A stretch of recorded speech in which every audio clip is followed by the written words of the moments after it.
What's going on, everybody? Well, it's about time we talked Terraport Finance. I'm going to give you the latest we know in terms of this hack, stroke, rogue, stroke, scam, however you want to call it. But we're bringing up to speed exactly what's going on. Is there hope and success still out there for anyone that was invested in Terraport? And ultimately, what does it mean for Terra Luna Classic? All of that in this video. So be sure to subscribe to keep up to date with everything going on in the world of cryptocurrency. Let's dive straight into it. Okay, so right off the bat, I'm going to talk a little bit about Terraport Finance, what's happened, what I'm not going to do.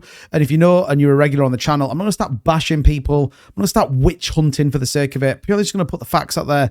And ultimately, this is kind of what we need to know. So we got this announcement from Terraport Finance. Now, if you don't know what Terraport Finance is, they were ultimately the kind of first DEX since the rebuild of Terra Luna Classic that were going to be coming onto the network. And the point being here, they were going to burn Luna Classic. And look, I can support any token, any project that is fundamentally going to burn Terra Luna Classic. However, I want to really see them do it. I want to really understand the concept of how they do it. And again, words in this space, we all know are pretty cheap. But what happened? Terraport Finance said, announcement, a breach was detected in the Terraport liquidity wallet this morning. The Terraport team is currently investigating this breach and efforts have been made to secure the protocol. Further official press releases will be released later. We appreciate the understanding of our large community. In a nutshell, the entire liquidity pool of Terraport, which is about $1.872 million, was pulled from the wallet. Now, pretty crazy to think about. Two reasons: an exploit, a backdoor access to the wallet, an inside job, the endless amounts of conversation people are having as to exactly what this is sort of takes us to there. Now, we did get a then further tweet about 3 hours later on that said, sadly, during the few hours a hacker drained liquidity pools from Terraport, we're currently working with community members and major exchanges to secure as many of these funds as possible and blacklist wallets. All funds have been tracked. Thank you for your patience, and we will update you presently. Now, here's the one thing I have a little bit of a problem with, and I talked about it on my live stream. The initial first tweet when they said that they had been compromised was now at the point in which this video is going out, about 14 hours ago.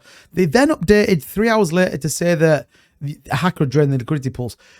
It might just be me, but I don't know why you wouldn't secure everything, shut everything down, really question exactly what's happened at the point in which you find out, not a further 3 hours later. Now, it might just be a miscommunication. It might just be the point in which they issued the announcement, but at the same time, it feels a little bit lapsadaisical. It feels a little bit slack in terms of how they did it. So we do know this is one of those wallets that pulled the LP, if you like, out of the wallet. You can see here, currently still sits with $533,000, 4.299 million Luna Classic. Now, what you can see here at the bottom, 7.5 billion LUNC transferred in as of 1922 this morning. As it converts into my time, you can see that. And then we then subsequently see 300 million, all transferred out to further wallets, with another 30 million up here, and finally 1 billion, as I think they were getting conscious and concerned about how it was all going to happen. Now, what we do know, however, is a number of exchanges, Binance, Mexi, and KuCoin, have all stopped and blacklisted these wallets. So if anything, it's kind of good news that they did transfer this out. As with anything, though, with hacks and scams and anything like this, it takes a significant time. But we can say that CZ was straight back on Twitter to support Mexi. Fantastic exchange. I trade with them a lot. Link in the description. They were on top of this as well. I can 100% support exchanges that do this. KuCoin's another one. We've always been a bit critical of KuCoin given their validator node on here and what does it offer. But again, blacklisted the wallets. A real true sense of community coming together to stop people and bad actors in the space. So I think very good that we saw 7.5 billion Luna Classic is in suspension, is being held. The big question now is how do they unravel that to ensure it goes back to the people?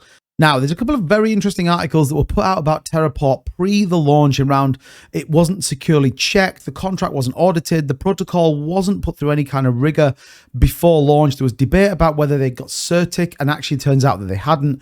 And I want to just big a massive shout to Rex, or Cosmos Rex. He has been an intrinsical part of supporting not only this issue right today, but also furthermore to the Luna Classic community. And there's a number of things he's been tracking tracking wallets. He's been in touch with exchanges. So do 100% go and show Rex some love. He's been an absolute savior for a number of people. And I think as this all pans out, there'll be more and more come. But he has been tracking specific wallets located back to Terraport. You can see here, the parties that exploited Terra are not that smart. I'll be monitoring all transactions on the wallet. I'll be talking directly with exchanges to work out a resolution to get funds back to the affected investors in the most easy and simplest way possible. And there's a number of people that want to see this succeed, a number of people that really want to help out. You see that Gate.io temporarily disabled deposits for Lunk, as well as a number of other exchanges out there. But what he's asking for, and again, if anyone does see this, anyone's part of that, the Terra CV to release the code of the Terraport along with the transparency of the audit. The code of Terra will tell us everything that we need to know, and it's been many, many hours since the hack, yet no one has been code present anywhere. And here's where the crux of it all comes out. If Terra CV genuinely have been hacked, you've got to put your big boy pants on and say, look, we got it wrong. We need some help. And you've got people like Rex that will come in and do it. If they don't, unfortunately, I think the pendulum swings for an inside job, a deliberate rug pull, as you were. The LP drained significantly quickly and almost orchestrated to this. Time is going to tell with this one. We'll bring you up to date with everything that's going on. As it stands right now, if you're in Terraport right now, it looks like your money is either A, in suspension or gone. Again, some of the exchanges may well support to do that, but again, the Terra Luna Classic price hasn't taken positively that much of a dip. We've seen about 0.5% move down in the market. We are seeing, Bitcoin significantly push up, but Terra Luna Classic holding there about 0.4% down. So not a big hit in the space. So overall, the Lunk chain still stands, and it still stands strong. But let me know in the comments down below, what do you think of this whole Terraport situation? And as ever, thank you so much for watching. Don't forget to subscribe to the channel, and I'll see you guys all in the next one. Take care. Bye-bye.